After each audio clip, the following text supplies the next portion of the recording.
thank you all for coming out. But tonight is a special night because we've got some of my favorite people in the house. Ladies and gentlemen, without further ado, my friend and associate executive editor, moderator, 8-time Emmy Award-winning journalist, Mr. Maynard Eaton.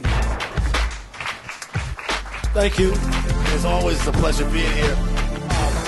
This legislative session is probably one of the most severe, perhaps one of the most draconian in terms of the cuts. It was a bloody session. Yet, as we'll hear, there were some victories, at least one moderate victory for folks like myself who ride public transportation. It saved MARTA at the 11th hour. But much more happened as well. We had invited for this segment a representative from the state Senate, Vincent Fort, and perhaps to me, the most dynamic legislator, black legislator in the state. She, to me, she travels the country speaking about education. She may well be the youngest, most dynamic, most well-spoken. Our guest tonight is Representative Alicia Thomas Morgan. Believe me, she's good.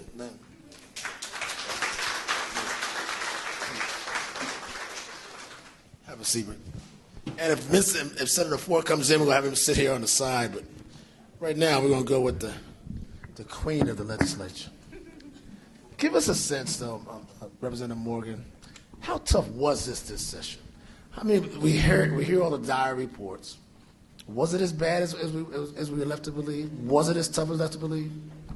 Absolutely. First, I want to say good evening to everyone, and thank you for being here, and thank you for having me. I also want to acknowledge my colleague, Howard Mosby. He was introduced as being from Grady, and that is true, but we also came in together in the legislature. So whatever I can't answer, he can. He can. But to answer your question... I didn't know you two came in we together. We did. We came in together.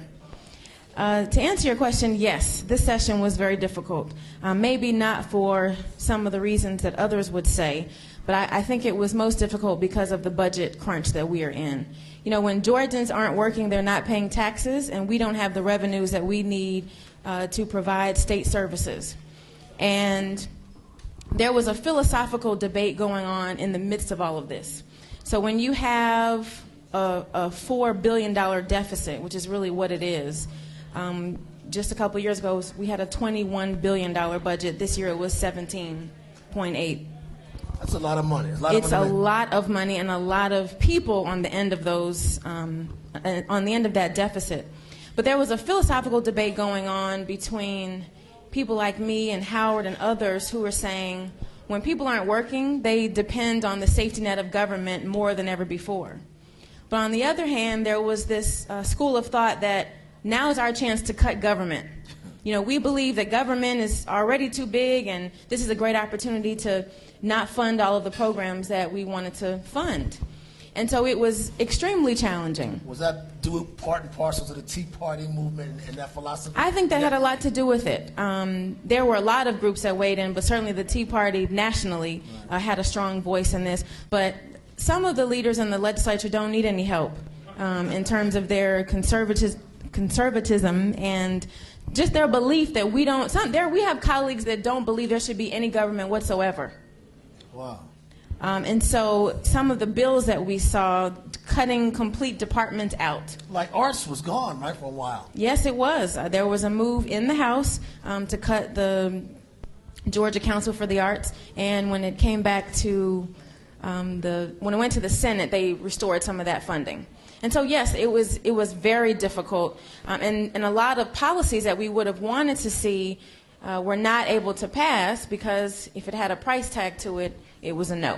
Like what? What hurt you the most? I know you're an education aficionado and expert. Education in 8 years has lost billions of dollars. I mean, even when times were good, education was cut. We're almost last in the country with regard to education. How is that? I mean, what's the philosophy there? That's a great question. And the short answer is, first of all, it's debatable whether or not education has been cut the way that I would say my Democratic colleagues have talked about it.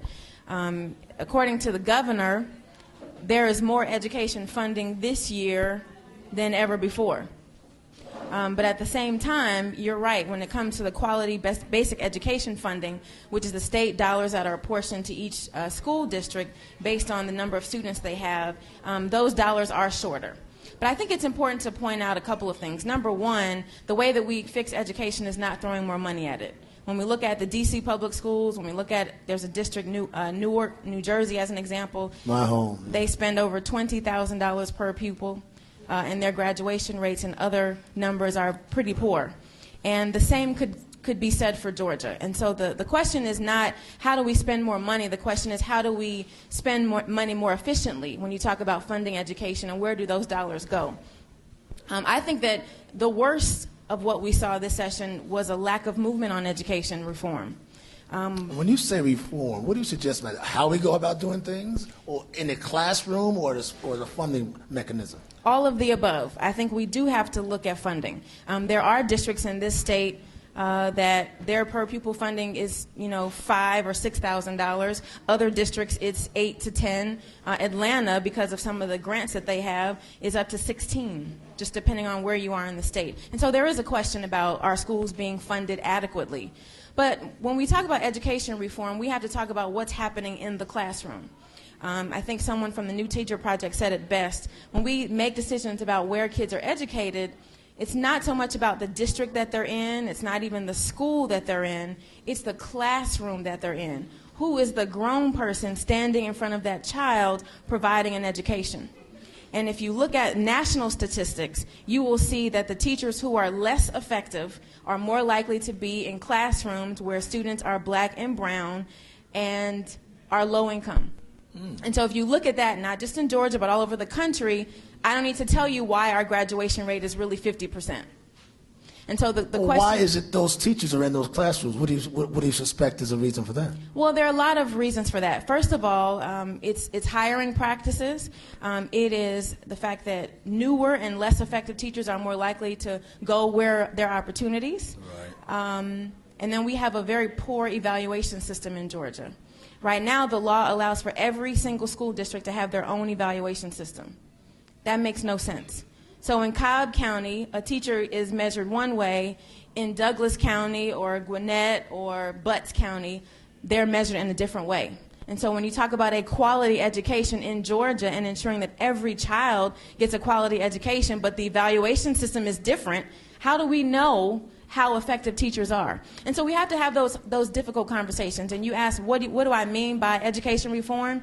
It means having those difficult conversations about supporting those teachers who are excellent and giving them the tools that they need to do their job, training those teachers who are less effective, and those who need to find a new profession, encouraging them to do that. And we don't like having that conversation. You butt heads with some Democrats over that very issue. Absolutely, and I'll do it every day. Because what? Because you think there is a lot of waste in the system? I think there is some waste in the system. I think the biggest waste, though, is the minds who are being affected by ineffective teachers and principals and other school administrators who are just kind of coasting, because at the end of the day, their kids are in private school or they're in some other school. It's the same issue that I have with some of my colleagues who talk about wanting to improve public education, but their kids are in private school. And so the question is, how serious are you about improving education, and what is your sense of urgency? Is it going to take 20 years? Well, sure, while my child goes through 12 years of school, let me keep talking about how I'm going to reform education. As opposed to actually doing it. And we have to talk about offering kids choices. Kids go to school based on their zip code, not based on what's in the best interest of the child, what's in the best interest of the family. And we need to get to a point where kids are going to school based on what is in the best interest of the child and how they are best educated. Whether that's a charter school, a traditional public, for some it's private, for others it's a magnet school. There are all kinds of options that kids should have available to them. Do you favor vouchers? I do. Not any old voucher, but I support the ability for parents to be able to choose what's in the best interest of their children. That's a very unpopular statement. Almost borders on being conservative, does it not? You know, I actually believe, and this is going to be a little crazy, but I think it is progressive to want to level the playing field and say that I'm a legislator, my husband is he has a job, he does what he does. We have the opportunity to choose where our children are going to go to school. Right. I want every child in the state of Georgia to have an opportunity to choose where they go to school based on their best interest. And so I think it's a progressive value to say, I want to level the playing field. And I want to say that my child can go to Destiny Christian Academy, which is where my 3-year-old daughter goes, just like they can go to Bryant Elementary School down the street. It's not Woodward Academy of, $17,000 tuition, but it's $6,000. That's affordable, and that's going to provide my daughter, and that's where she will go. She's going to get a quality education. I don't have to worry about who's got a gun, who wants to, beat her up because she's got a boyfriend. We don't have to worry about those kinds of things. And as a parent, I should have the ability to choose where my child goes to school. Is that a personal indictment on the state of public education, or is you as a mother saying that's what's the best for my child? It's a mother saying this is what is in the best interest of my child. And I believe that every parent in this state ought to have that opportunity. And most of them are going to choose a public school, and that's where we want most of our kids to go. That's what the state constitution says, that our responsibility is to provide a quality education for every child in the state. But we have to have options within that, and I don't think that private schools are the answer, but I think that there have got to be some real quality choices. And again, that's charter, that's virtual academies, are all kind of options available that kids should have access to. Chuck Day, one of our sponsors here, just did a pre-K lottery this week, his company, and it was interesting to see how passionate these parents were about getting their children into the proper place, their first choice for their pre-K. And that's where education begins. I mean, We can talk about all this reform we want, but if it doesn't start there, we're really blowing against the wind, are we not? Yes. And what's interesting about both pre-K and the Hope Scholarship, public funds, because they're lottery funds, you can choose public or private where you want your child to go for pre-K, and you can do the same for higher education. But there's something about K through 12 that we're just stuck on. The zip code determines where you go. Parents shouldn't have a choice. And we know what the answer or the challenge is to that. And that is the establishment. And that includes, some of the teachers' unions. It includes the establishment in terms of the Superintendents Association and the School Boards Association. It is a status quo that is protecting their jobs rather than doing what is in the best interest of a child. The school commissioner, the school czar, if you will, Arnie Duncan has recommended some radical things, some different things. You sent me an email once saying you support him almost wholeheartedly. Could you subsidize? Just simply say what is it about what he's asking for, what you like? He's talking about getting rid of some schools totally. Am I right? Yeah, I think it's a comprehensive model, and it starts from things like taking over schools that have been underperforming for years. Right. Talking about schools that have not met expectations for 8, 10, 12 years. Would I leave my child in a school that is underperforming for 12 years? Absolutely not. Would I want you to do that? Absolutely not. So it's giving states the opportunity to come in, get all of those administrators and some of the teachers out, at least 50% of those, have them reapply for their jobs, and bring in a new, fresh set of individuals and leaders who are innovative, who have high expectations for our students, who are willing to go against the grain when it comes to education. But it also goes to things like improving teacher quality and looking at student growth rather than just a test score. That's one of the problems with the current No Child Left Behind, is that students are graded based on just one test score. You pass or fail, you go to the next grade, you are considered meeting expectations or not meeting expectations, needing improvement based on one test score. Under this new model, which I support, and I'm on a national working group of legislators from around the country, and we talk a lot about this and look at the reforms that need to happen.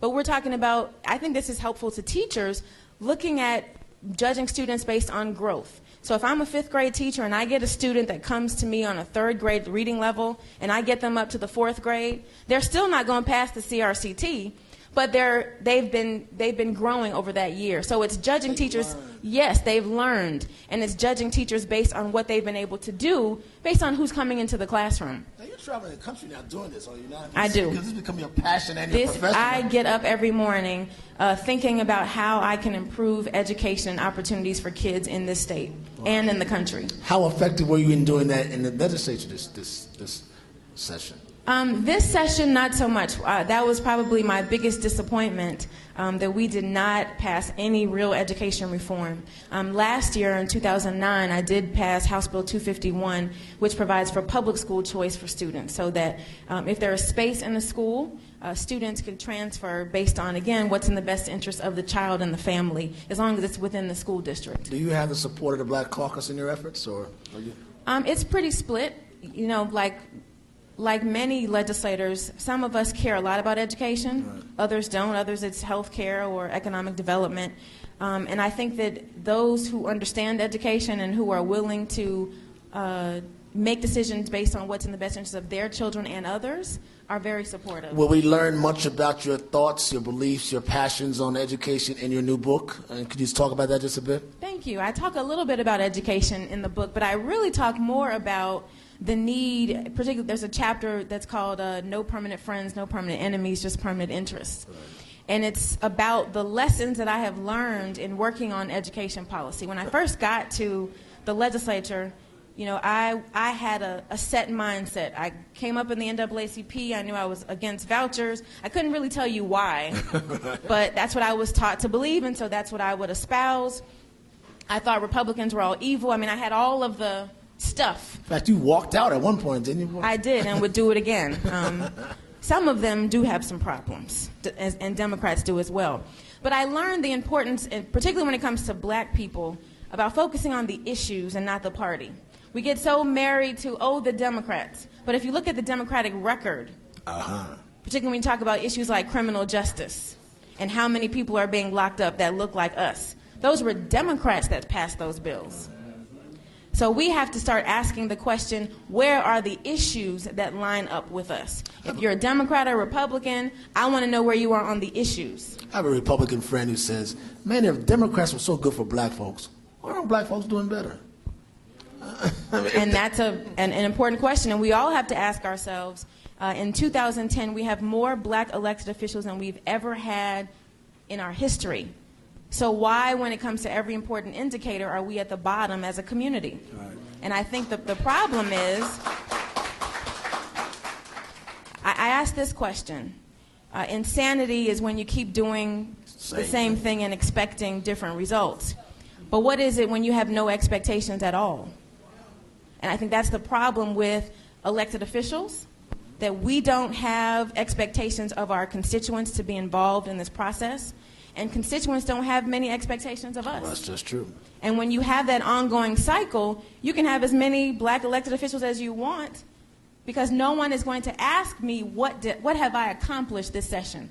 I've been in office for 8 years, and if I walk out saying that I've passed no bills, I've got no policies changed, what am I there for? And so, yes, I do not apologize for standing up to the speaker in 2005 around the voter ID issue. Would do it again.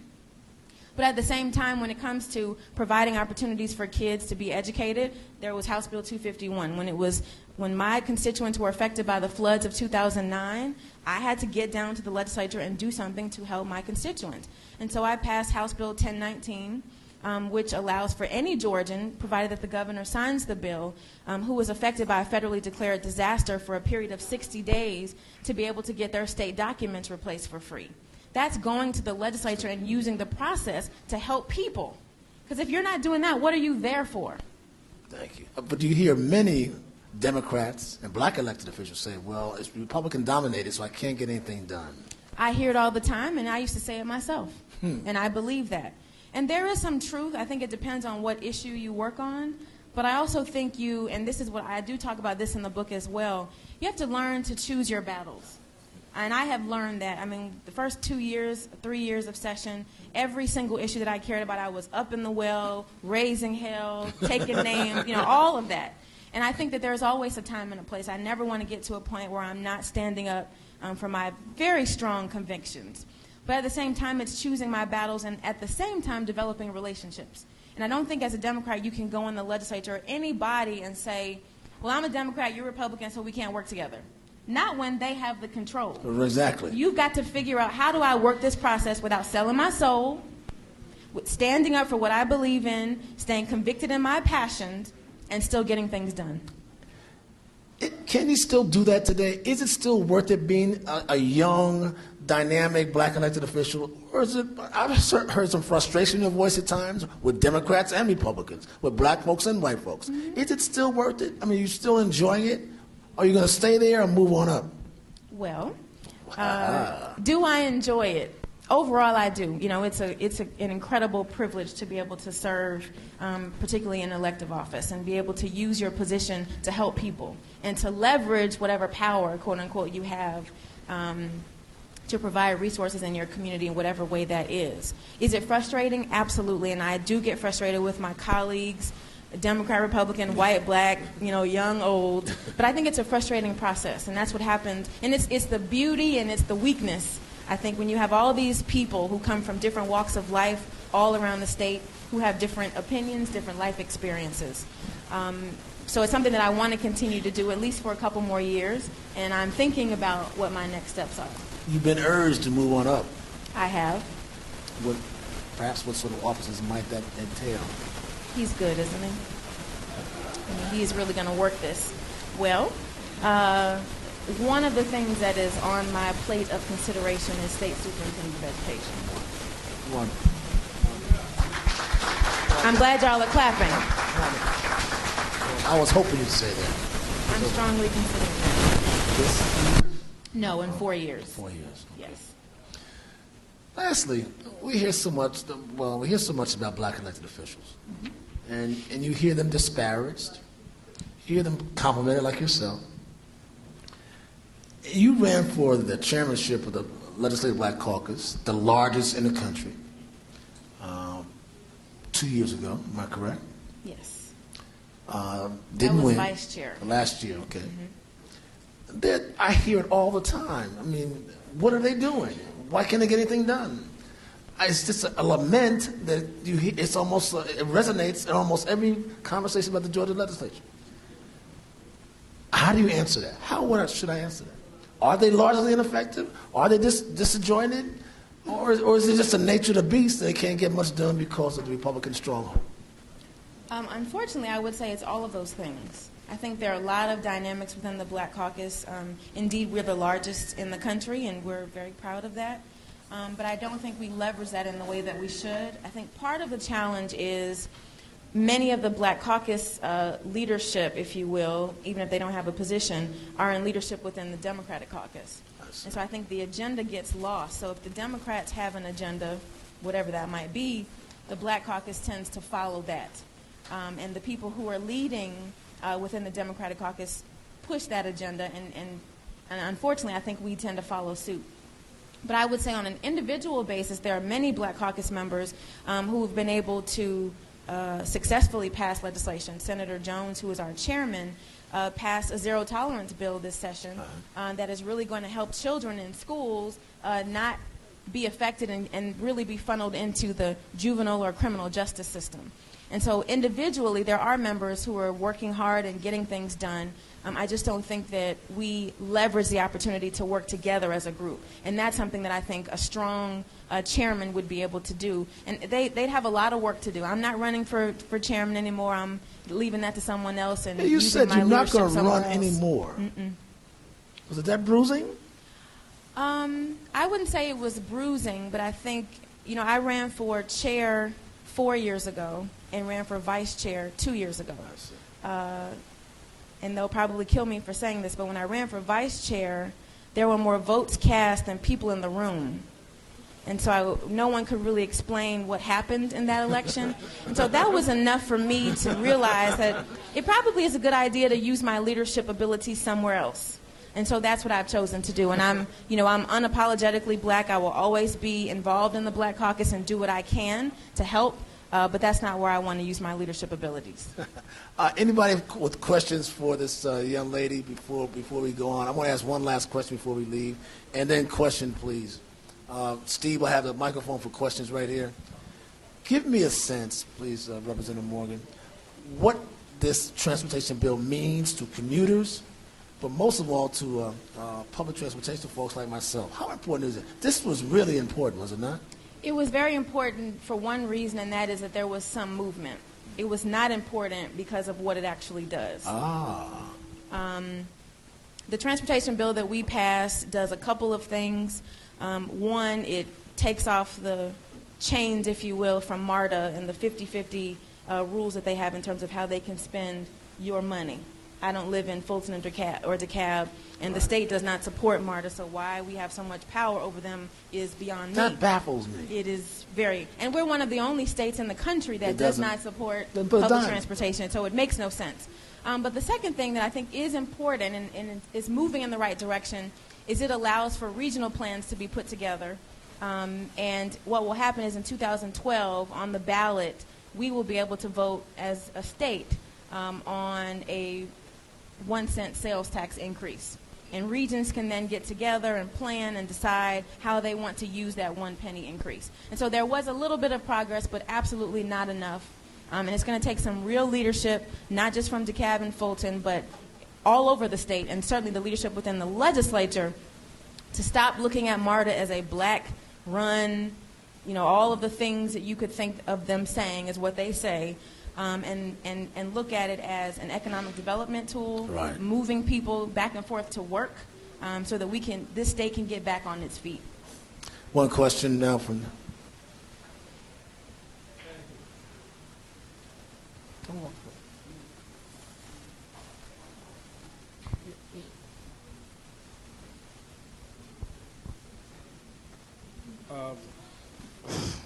Got me on the spot.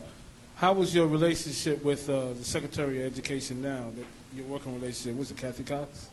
The state superintendent of education? State superintendent. I think it's pretty decent. When I had my bill that passed, we had some challenges in terms of implementation. So again, that's about relationships. There are some things I think she's done well. One of them is really change the curriculum in the state of Georgia and make it much more rigorous. And we've been nationally recognized for our curriculum in the state. That's caused some challenges in terms of achievement and how students have been able to do.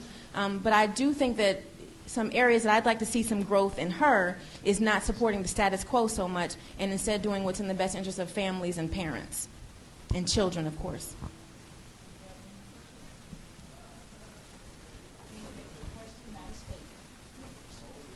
My question is to you. I heard you really concerned about education, which all of us should be because of our neighborhoods. But my question to you, who do you have as an organization will not only look at the school and the district and the teachers, but the neighborhood where mama's at, and they need help? Who do you have to be concerned of the neighborhood block? That's a great question. One of the things I also like about this current federal administration, President Obama and Secretary Duncan, have both in the reauthorization of ESCA, also known as No Child Left Behind, as well as some funds that they've created called the Innovation Fund, for example. There's some neighborhood funding available. They really are wanting to focus on keeping schools open later so that schools aren't just shut down at 3 o'clock, but they become community centers, supporting community organizations to continue to provide services for kids once they get out of school, looking at ways to engage parents rather than punish them for not being involved. And so I think that there is a national conversation going on around engaging parents more and holding them accountable. But one thing that I have to say is that I used to be one of those people that said, well, it's got parents involved, we fix everything. But in the education system, we have to work on those things that we can control. What's going on those 8 hours that those kids are in a classroom? And if mama's involved or not, that does not say that a child cannot achieve because mom is involved. So I think when we can have both, we absolutely should. Having high standards. Ladies and gentlemen, I think we've had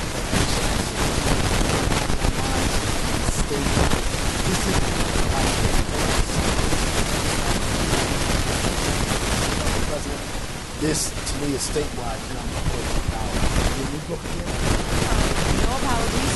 Powerful lesson in life and love. Ladies and gentlemen, round of applause, please, for State Representative Alicia Thomas Morgan. Thank you very much. All right. Our next guest is running for the state legislature, Ms. Simone Joy. Thank you. Simone, we were intended to have your elected opponent here with us to talk about your race. Give me a sense of what this race entails and why you're running? Not to interrupt, he also confirmed, but you see that chair is empty. That's how it's going to be next year in the legislature, because I'll be sitting there. Why? What makes you think that? I mean, Billy Mitchell's an entrenched, established politician. He has some of his colleagues here from DeKalb County. I'm wondering, how's a young lady like yourself say it's time for him to go? Well, it all began when I reached out for help from our state representative. And I came to him with a serious issue within our district, and that is homeless children who have been actually living in foreclosed homes, kind of setting up colonies out in Lithonia and Stone Mountain. We found a state facility in the city of Stone Mountain, which the governor shut down about 2 years ago. And so I went to him after going through the DeKalb County channels, the Housing Authority, to try to get this facility to open up some beds for some kids. And I had to chase him down for months, showing up where he was, calling the office, getting return messages, calling post return messages, not even a live person. And so pretty much one day, I kind of cornered him and said, listen, I didn't come to you about transportation issues. I didn't come to you about the budget issues. I came to you about our babies. Our children are living on their own. And if you don't help me, I need to be in your seat because we need help for these kids. And, of course, he laughed at me in the beginning. And I don't really think he's laughing now. But I think that Representative Mitchell is a good man. I think that he has outgrown the seat. He has outgrown District 88. I think that more people know him statewide than in our neighborhoods, than on Rockbridge Road. And you're suggesting that it's time for him to move on to a higher office, and because this is grassroots kind of work you're suggesting? Not so. I'm not suggesting that he move on to a higher office. I'm suggesting that you don't sit still while our district had the highest loss of home appraisals in the entire state. You don't sit still when we were faced with so many foreclosures in DeKalb County. You don't sit still when, we're up against losing funds to Dunwoody. The passion is fine. The concerns are great. Mm-hmm. But what does a Simone Joy bring to the table that's missing now and that can improve the job that's being done? I think that... Is it just a passion of, a lot of young people want to run for office, right? But do you bring the goods too? I do, absolutely. I've been prepping for a run for political office all my life. I never really knew where I was going to land with that run or how I could be effective. And I think that because of my experience, my advocacy experience, my educational background, and just working on a host of political campaigns to help people get elected that really care about the people has positioned me well for this run. In addition to the fact that I've studied the legislation here in Georgia, and I see that there is time for generational change. There is time for 21st century innovative concepts to a lot of things that Georgia seem to be going around in circles on that are kind of no-brainers to members of my generation. How do you see things being changed? So you just heard a young person, Representative Lisa Thomas Morgan, suggest her frustration. Mm-hmm. Would you not meet many of the same challenges given the Republican stronghold that has been there and the issues that confront DeKalb County? How do you make change when others have not? I think that we've reached a pinnacle where we're already drowning. We're not going off the cliff. We have gone off the cliff. And I think that no matter whether you're a Democrat or a Republican, poverty hurts. It hurts everyone. And I think that there needs to be more champions like Representative Morgan who will stand up. And that's a beauty about our generation. We're not afraid of the Tea Party. We're not, there are many legislators that have fought the good fight for our community, for our people. And I just believe that they lack the energy to come together to say, how do we fix solutions with 21st century ideas? What's your assessment of the Georgia Legislative Black Caucus? Honestly, how would you rate them? How would you grade them? They're one of the largest, if not the largest, Black caucus, the largest, revered all across America. I think that the caucus, and I don't know them as a group, I just know individuals in the caucus are not very accepting of passing the torch. And I think that one of the reasons we continue to suffer, primarily in the African American community, is because we don't pass the torch. And you are not going to be respected by others when you don't respect your own constituents or you're cliquish. We can't afford that anymore as a people. You've reaped benefits. It is your job, it is your duty to save everyone, not just some. I think their effectiveness is being watered down. And it is simply because they won't sit down with people like me who want to run for office because they're friends with the incumbent or they owe favors to the incumbent. And I think that's wrong. I think it's bad, and I think it's bad for us in the state. Give me your sense, if you will, of what your assessment of this legislative session. Some say it was very tough. You heard Representative Morgan's assessment of it. What do you think came out of it or didn't? I mean, if you're looking at issues, what are some of the things you will run on or run against in terms of what did not get done? Well, I know DeKalb County got hurt.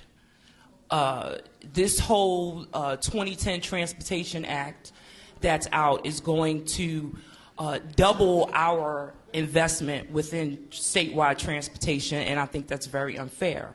I think that more legislators from DeKalb County, everyone should have voted no to it. We already pay 1 penny into MARTA. Fulton County already pays a penny. We sustain MARTA. And now this Transportation Act is pretty much saying DeKalb and Fulton County residents, now you're going to pay 2 cents without really promising us any new transportation initiatives for DeKalb or Fulton County. I also think that there's been a tremendous breakdown between what our state legislators do downtown and working effectively with our commissioners.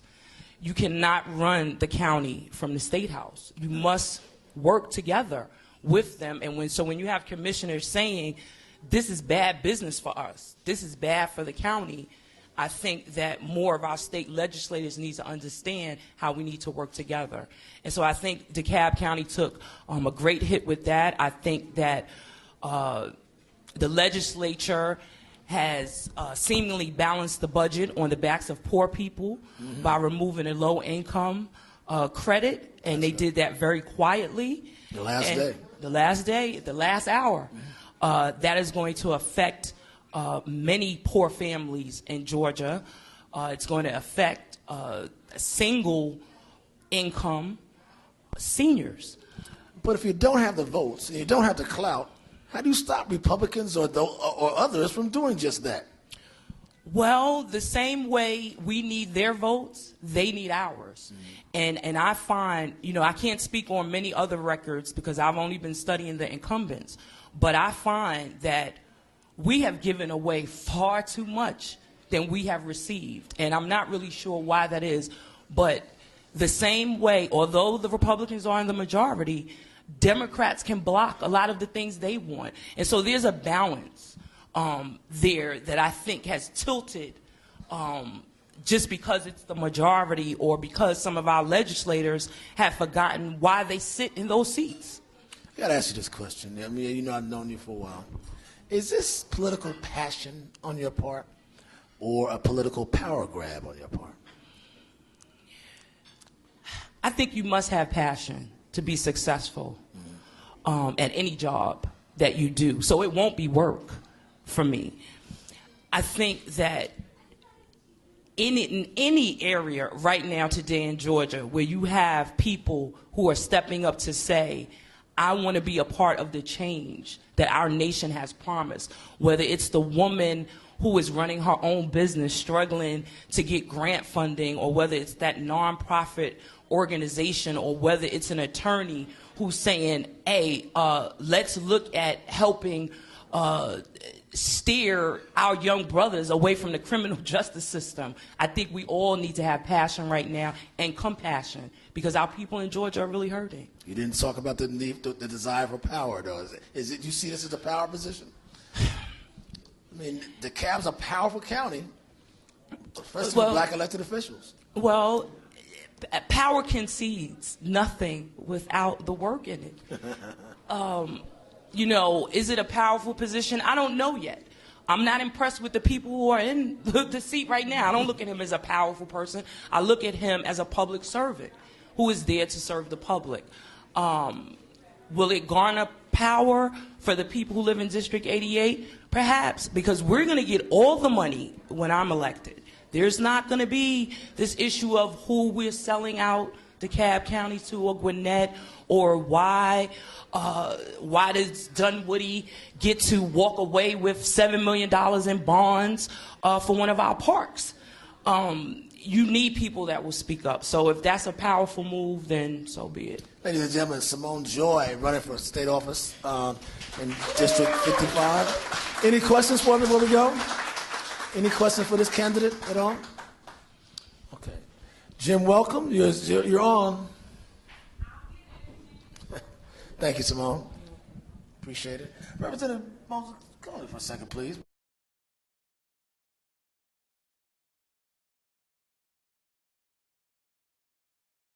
The big thing, I think, is transportation. I think that was probably the biggest blow to this region. A blow to the region? So it didn't come out that well, you're suggesting?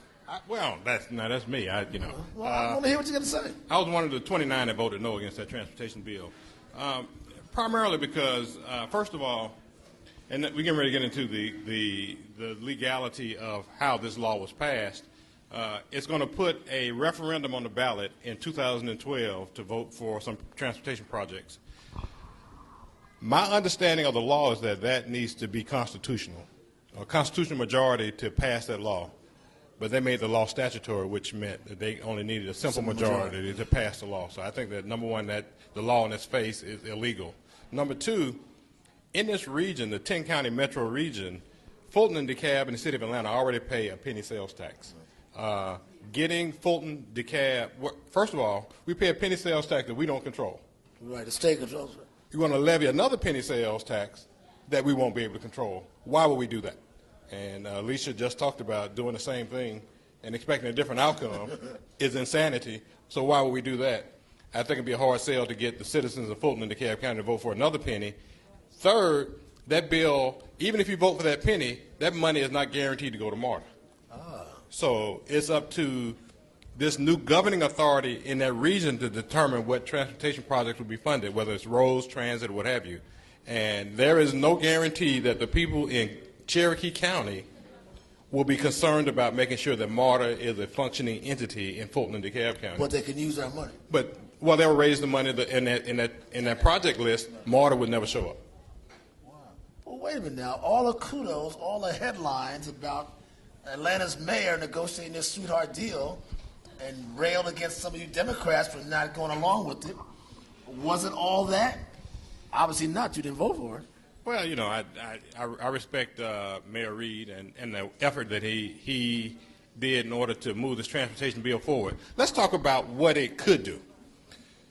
Theoretically, if the penny sales tax were raised in the 10-county region, it would generate over the next 10 years $7.9 billion. With a federal match, you can bring it up to about $13 billion. Now, the mayor is really looking at that $13 billion economic impact to this region as being probably one of the most major things that's going to happen in Atlanta in the next 10 years. And he is pushing hard for that. My problem is that, first of all, I don't think when Fulton and DeKalb County do not vote for that 1 cent, what happens to that particular referendum in this region? Probably it will die. So what will happen then for transportation in this region? The state jumps in with its state planning director and will determine what things will be done. And it will not happen us with local control.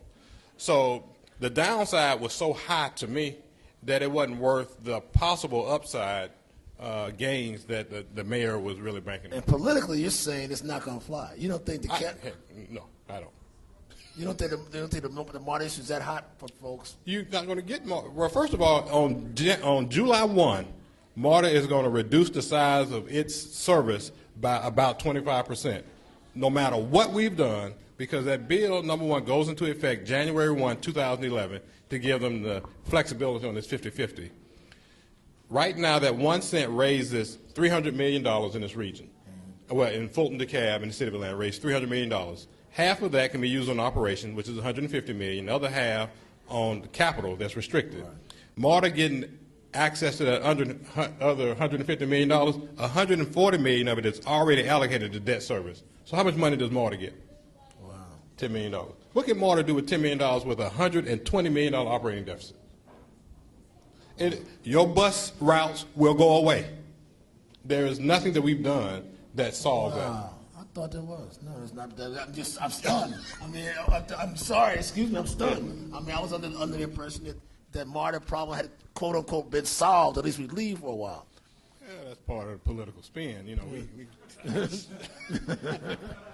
we got duped again, huh? Well, you know, those that got to go make the rule. You know, we have to really understand what's being put in front of us. We really have to be vigilant. And this stuff is tricky. It's tricky at the local level. It's tricky at the state level. It's tricky at the federal level. We passed probably over 2,000 bills and resolutions this particular session. How many of us are versed in all 2,000 of those bills? None. I sit on the Ways and Means Committee. Every committee meeting, we were giving out some, I'm sorry, I'm on TV here. We were giving out some tax credit to some industry when state revenues were going in the tank. What kind of sense does that make? What are we doing? But guess what? Folks' friends are being helped. Our communities are suffering. Simone Joy talked about the earned income tax credit. Right now, in the federal government, the earned income tax credit is refundable. That is, if you have no tax liability, but you get the credit, you will get the dollars that credit produces. And the state actually matched that with the federal government. The maximum amount that you can get refunded on the earned income tax credit is what? $26. $26. They said, you can't have that. You can't have $26. Now, what kind of sense does that make? There really are war that much against, in my opinion, haves against the have-nots, black against white, or Democrats, Republicans? I would say today, less race, more class. But there are some races down there. There are some people down there that strictly dislike you because of what you look like. And those are few and far between. But there is a class war that's going on down there. And because think about it. In order to serve in the legislature, and Alicia can tell you this, either your company supports you in doing it, you're independently wealthy, or you're retired. Now, there are only a certain number of people, especially in our community, that can serve down there without being compromised in some way, shape, form, or fashion. Because your company can pull us. So we have to really, well, first of all, this is about the dollar. Well, this problem becomes then community-oriented. We don't circulate the dollar in our community at all. Right.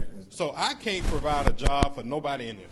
You know why? Because I'm spending my money down at the Rim place where they're hiring other folk. We got our money going to the nail shop and it's going back to Korea or wherever it's going. But we can't build up. We want Auburn Avenue to look nice from right here all the way down to the King Center. But we want government to do it. The people who are paying the taxes for government, the class war that's happening is saying, we got to cover y'all's stuff in order to make it happen. How come y'all can't take care of yourselves? It's a good question. It's true. But in Atlanta, we control. We succumb to the question because we don't have an answer for it. My thing is that for X number of years, I want to say 400 though, but we have paid into the infrastructure of this society, this economy, this country, and When you convict somebody of a crime, the person that's convicted of the crime does not believe that that sentence is fair. And that's what you have today. You have a group of people now who's having to have to serve time for the crimes of their ancestors, and they don't want to pay the penalty. Ergo, you don't need affirmative action because I didn't do nothing to you. Well, guess what? Your ancestors did. You take advantage of that. Now you got to pay the penalty for that. I don't want to pay that penalty. So? Representative Howard Mosley, thank you so much. The chairman of the DeKalb County delegation. Ladies and gentlemen, this has been Politics 411. Thanks. Come on, Jim. Thank you. I'd like to thank all of the representatives who showed up tonight. All of them confirmed, and I think for some reason they decided not to show up. I don't know the reason. But I do know one of the reasons, and one of the reasons is that the people who did show up have content. They are dealing with real issues, and they're putting forth real solutions. At the end of the day, for African Americans especially, this is a requirement of our politicians and our leaders. We'd like to thank you all for coming out. This has been Newsmakers.